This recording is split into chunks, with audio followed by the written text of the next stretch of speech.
우리가 살아가는 세상은 언제 어느 때 아주 큰 어려움이 닥칠지 모른다라고 저는 생각합니다. 그래서 항상 대비 대응이 필요하다라고 생각하죠. 뭐 제가 너무 극단적인 예시를 든다, 너무 과도한 이야기다, 뭐 이런 얘기들을 많이 합니다. 근데 저는 이제 그 극단적인 상황, 되게 이제 하층민으로 전락해서 되게 이제 사람들의 삶이 아주 심각해지는 걸 방지하기 위해서 경각심을 갖자라는 의미에서 조금 과한 이제 사례를 드는 경우도 종종 있습니다. 인정합니다. 근데 이제 우리가 정신줄 놓고 살면 언제든지 그 극단적인 예시와 같은 그런 일이 자기에게 안 일어난다라고 확신 못 한다라는 겁니다. 장담 못 한다라고 저는 생각합니다. 앞으로 우리가 살아가며 견디게 되는 일들이 이제 꽤나 쉽지 않을 것 같습니다. 2025년부터 대략 한 5, 6, 7, 8, 9 대략 한 5년가량이 매우 혹독할 것 같습니다. 그 중에서 5, 6, 7은 최소 영끌들에게 가산금리가 부과돼서 이자 부담이 되게 힘겨워진다고 하죠.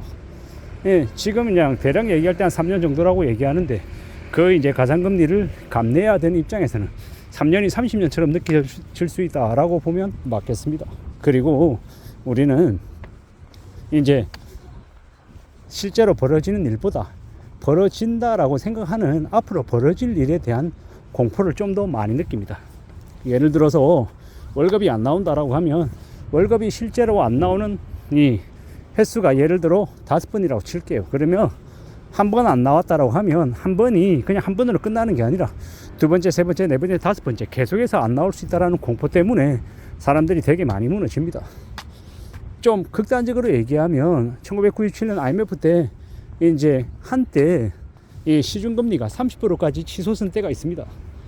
그때 많은 사람들이 몰락하고 무너졌죠. 왜 무너졌겠습니까?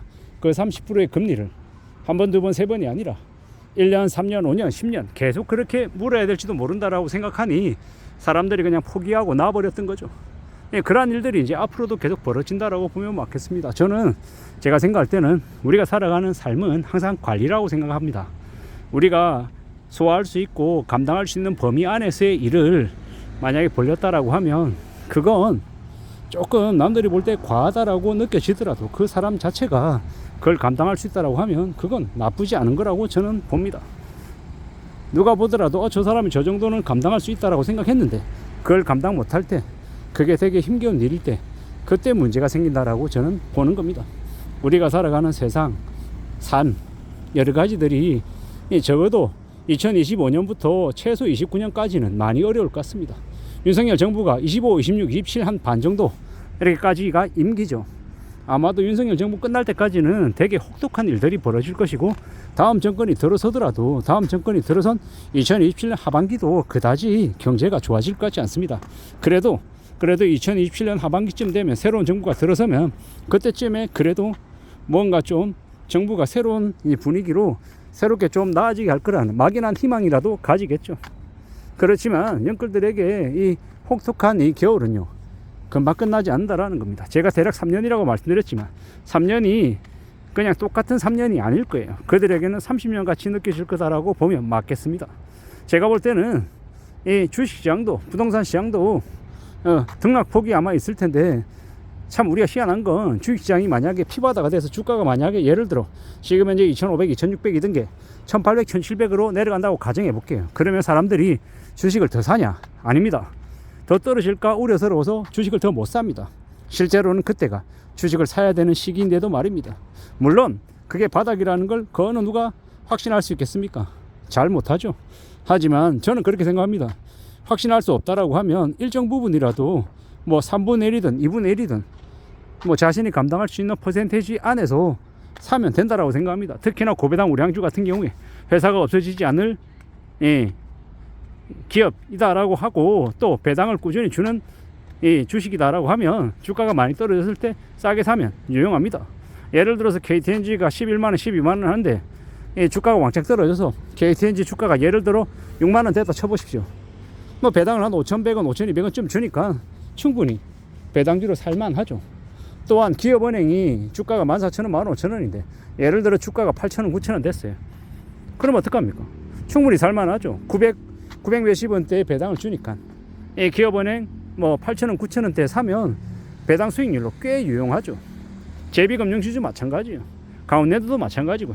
이러한 형태로 누군가는 답이 안 나와서 힘들다라고 하며 던지고, 또 돈을 가지고 있고 여력이 되는 사람들은 기다렸다가 아주 싼 값에 산다라는 겁니다.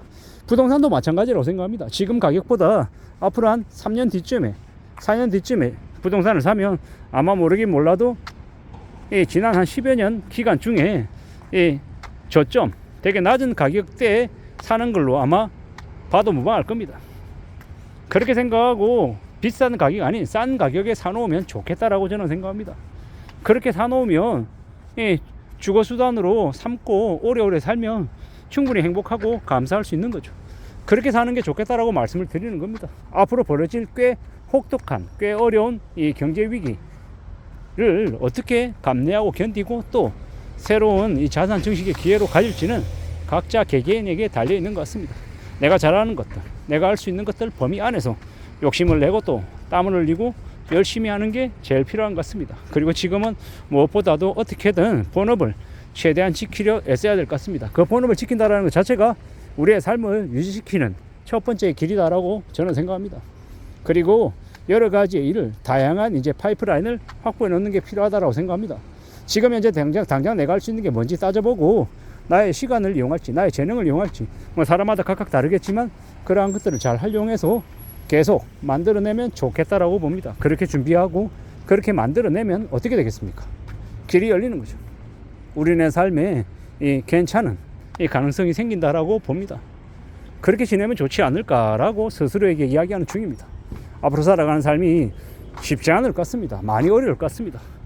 결국에는 이 힘들고 어려운 시기를 조용히 자신의 내공으로 잘 견디고 버티면서 넘기느냐 아니면 이 시기 때 하층민으로 전락하느냐가 아마 결정적일 것 같습니다. 연봉이 억대 넘는다고 함부로 까불고 자랑하고 가시하지 말고 삶을 어떻게 좀 잘 유지할지에 좀 더 집중하는 게 좋겠습니다. 연봉 1억 넘는다 해본들 실수령액으로 650, 670 이 정도입니다. 생각보다 그렇게 많지 않은 금액이다라는 말씀을 좀 드리고 싶은 거고, 우리가 살면서 언제 어느 때든 생각지도 못한 어려움이 닥칠 수 있다라는 거, 그렇기 때문에 대비 대응이 꼭 필요하다는 말씀을 드립니다. 너무 사례가 극단적이다, 너무 좀 되게 우울한 얘기들만 한다라는 말씀도 많이 하시는데요. 맞습니다.